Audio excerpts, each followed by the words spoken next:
Welcome to S M textile. শাড়িটা ব্যাঙ্গালোর সিল্কে না কাতানে অনেকেই বুঝতে পারোনি, আমি অলরেডি পিকচার পোস্ট করেছিলাম।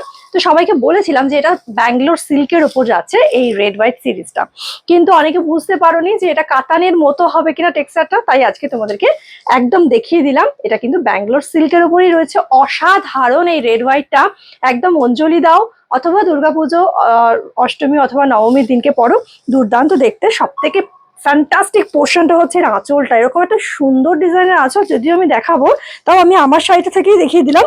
দুটো সাইড এরকম চওড়া চওড়া বর্ডার যাচ্ছে, ফুল বডিতে কাজ পাচ্ছ, সব মিলিয়ে শাড়িটা দারুণ সুন্দর।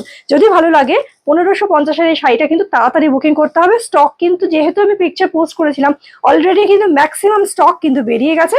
যারা এখনো কনফিউশনে রয়েছে তাদেরকে দেখানোর জন্যই কিন্তু আজকে এই ছোট্ট ভিডিওটা।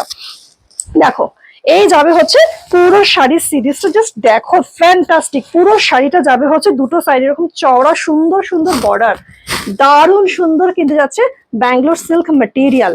আর এই হচ্ছে আঁচলটা, অপূর্ব সুন্দর। শুধু আঁচলটা দেখো, দেখার মতো সুন্দর একটা চওড়া আঁচল, ফ্যান্টাস্টিক দেখতে। ঠিক আছে, ভালো লাগলে কিন্তু ঝট করে স্ক্রিনশট নাও, ঝট করে বুকিং করে ফেলো।